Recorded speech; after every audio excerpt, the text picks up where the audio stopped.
Salut tout le monde et bienvenue dans un nouvel épisode des Armes et la Science by Jérémy. Alors aujourd'hui dans cette vidéo, on va parler de l'histoire du 30-06 Springfield qui est un calibre très important dans l'histoire des munitions.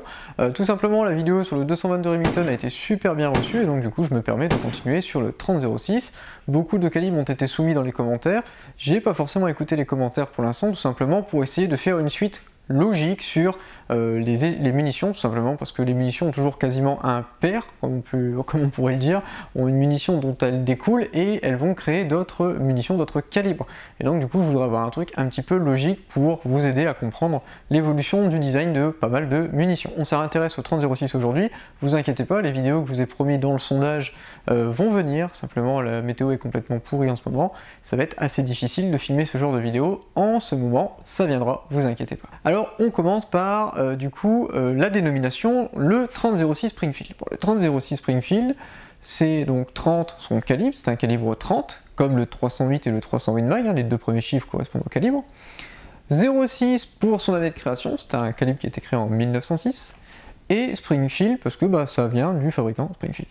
La dénomination européenne, c'est 62 par 63 mm. Vous entendrez souvent, si vous regardez des vidéos en anglais ou en américain, son nom anglais ou américain, c'est le 30-06, désolé pour la prononciation, mais au moins vous comprendrez d'où ça vient. Ce 30-06 Springfield, il vient d'une munition bien particulière, il vient du 30-03, à pas confondre avec le 303 British.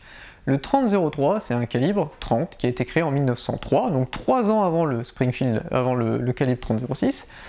Et cet étui était très similaire à celui du 30-06. C'était un étui, le 30-03, qui faisait 65 mm de long, donc 2 mm de plus que le 30-06, et l'épaulement était placé un petit peu différemment, mais bref, pas de changement majeur d'un point de vue design. Mais donc du coup, pourquoi changer aussi radicalement de calibre complètement en 3 ans? Il faut se resituer à l'époque.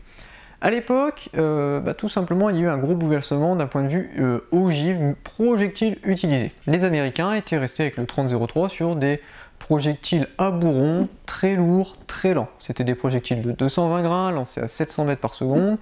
Alors ok, quand ça touchait, ça faisait mal, malgré tout, ça avait une cloche vraiment particulière, très importante, et donc c'était difficile de tirer à longue distance, contrairement au nouveau calibre qui était en train d'être implanté en Europe.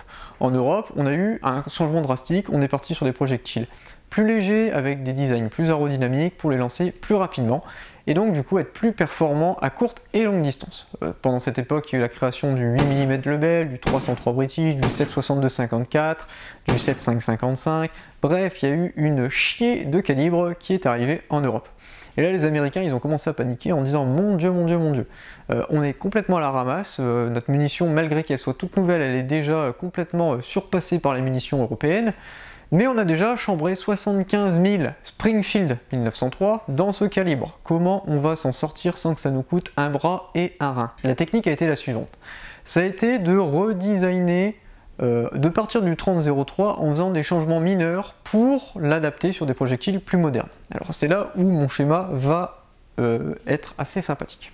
Imaginons que ça c'est un 30-03, donc l'ancêtre du 30-06. Ça a utilisé des projectiles round nose très longs, très lourds. Donc du coup, ce qu'on appelle la prise de rayure, qui est la distance qui vient séparer la fin du collet avec l'endroit où les rayures commencent, était forcément très longue. Forcément, il faut que le projectile très lourd, très long, puisse rentrer, puisse chambrer. Bon, ça, c'était un problème, parce que du coup, si demain, on passe sur des munitions dont les projectiles sont beaucoup plus légers, admettons, c'est pas du tout à l'échelle, mais on s'en fiche, la longueur séparant le projectile de la prise de rayure, du coup, était vraiment exceptionnellement plus importante. C'est-à-dire que le projectile pendant plus longtemps n'était pas guidé, n'était pas maintenu, il était libre dans le canon, et donc du coup les précisions étaient vraiment médiocres. Donc du coup il fallait changer ça. Mais le problème c'est qu'on comprenait bien que la matière on ne peut pas la faire repousser. Ce qui se passe c'est que les rayures sont loin, il n'y a pas moyen de les faire repousser pour les rapprocher du projectile qui était plus petit, plus léger. La solution c'est la suivante. La solution ça a été de venir recouper une partie de la chambre, donc on est venu recouper le canon ici, et on est venu rechambrer le canon en partant de ce canon plus court pour tout simplement rapprocher la chambre complète des rayures. Donc du coup on venait diminuer le freeboard. désolé du nom, le vol libre.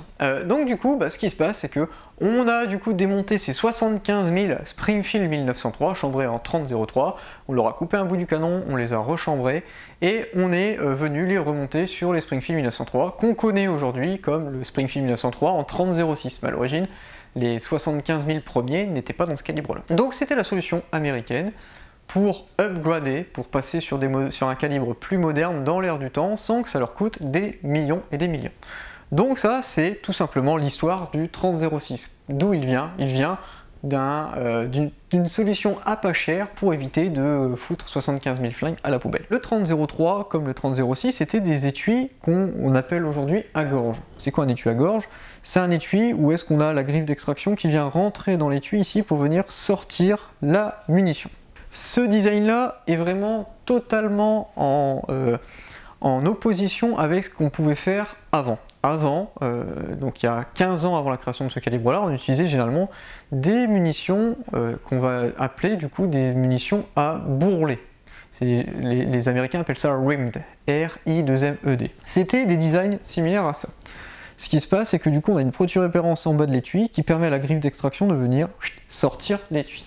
C'est un super bon design pour des munitions, pour des armes monocoup, parce que forcément, on met les balles une par une, il n'y a rien qui nous gêne. Dès lors qu'on utilise un chargeur, comprenez, mettez-en plusieurs l'une à côté de l'autre, vous voyez bien qu'en fait le bourrelet de l'un vient se bloquer dans le bourrelet de l'autre. Et donc forcément, quand on veut faire aller la culasse, ça bloque à chaque fois, parce que les bourrelets viennent se bloquer les uns aux autres. Donc c'est un design complètement dépassé pour les armes à verrou.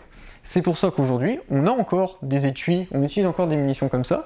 Notamment il y a le 765R qui est beaucoup utilisé à la chasse, qui a le même design, qui est une munition à bourrelet. Dès que vous entendez le R au bout du calibre, c'est RIMD, c'est pour dire que c'est un étui qui a cette particularité là. Le 857 JRS, bref, il y en a un petit paquet encore qui utilisent ça. Et aujourd'hui elles sont généralement utilisées dans des armes à bascule, donc des express comme on les appelle, ce qui permet en fait tout simplement d'avoir une très forte extraction. Et vu qu'on n'a pas de chargeur, ça ne gêne en rien. Donc voilà pourquoi un vieux design est réutilisé aujourd'hui dans des armes modernes, mais des armes bien particulières. Donc ça, c'est l'histoire du 30-06. Il y a une autre chose à imaginer, c'est qu'on est vraiment à une période de transition, on est en train de passer des poudres noires aux poudres sans fumée. Donc du coup, il y a vraiment un gros changement d'un point de vue pression développé. Pour vous donner un ordre d'idée, donc le 30-40 Krag, qui était du coup l'ancêtre, l'ancien calibre militaire de l'armée américaine avant le 30-06, avait des pressions de l'ordre grand maxi de 3200 bars, grand maxi. Aujourd'hui, le 30-06 Springfield a une pression CIP de 4050 bars. Donc déjà, vous imaginez 800 bars de pression supplémentaire, c'est énorme. Et donc du coup, toutes les armes qui utilisaient le 30-06 devaient être assez robustes pour résister à ces pressions super importantes.